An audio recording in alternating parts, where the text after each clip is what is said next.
தெலுங்கானா மாநில தலைநகர் ஹைதராபாத் மாநகரில் உள்ள சாலிபண்டா பகுதியில் இருக்கும் எலக்ட்ரானிக் ஷோரூமில் பயங்கர தீ விபத்து ஏற்பட்டிருக்கிறது. அந்த காட்சிகளை தற்போது பார்க்கலாம்.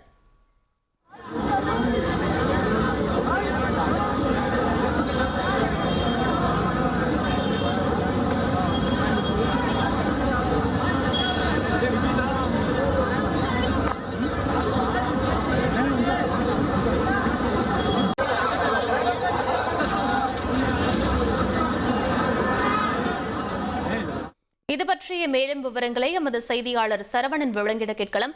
சரவணன், இந்த தீ விபத்திற்கான காரணம் என்ன? முதற்கட்ட தகவலை பதிவு பண்ணுங்க.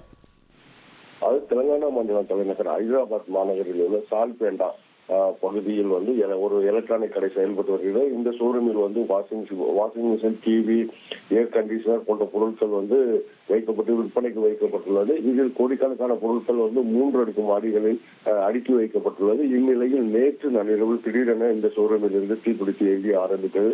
தீ பரவி 3 மாடிகளுக்கும் பரவிய நிலையில் அங்கு வைக்கப்பட்டிருந்த அந்த ஏசி, வாஷிங் மிஷின் போன்ற பொருட்களில் பயன்படுத்தக்கூடிய கண்டென்சர்கள் திடீரென வெடித்து சிதறியது. பலத்த சத்தத்துடன் வெடித்து சிதறியது. இதனால் அப்பகுதி மக்கள் பெரும் அச்சமடைந்து அப்பகுதியில் உள்ள தீயணைப்பு படையினருக்கு தகவல் தெரிவிக்கப்பட்டது. உடனே அந்த தீயணைப்பு படையினர் 4 வாகனங்களில் 4 மணி நேரம் போராடி தீயை அணைத்தனர்.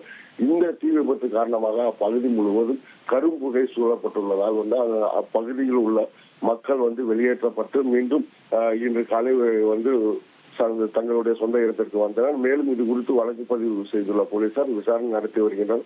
முதற்கட்ட விசாரணையில் ஷார்ட் சர்க்யூட் மின்சார கோளாறு காரணமாக இந்த விபத்து ஏற்பட்டிருக்கலாம் என தெரிய வந்துள்ளது. இந்த மின் விபத்தில் கோடிக்கணக்கான பொருட்கள் சேதமடைந்துள்ளதாக தெரிவிக்கப்பட்டுள்ளது. விவரங்களுக்கு நன்றி சரவணன். இனி செல்லும் இடமெல்லாம் செய்தி. தந்தை டிவியின் வாட்ஸ்அப் சேனலை ஃபாலோ பண்ணினா செல்லருக்கும் இடமெல்லாம் செய்தி. இதோ QR கோட் இப்பவே ஸ்கேன் பண்ணுங்க, ஃபாலோ பண்ணுங்க.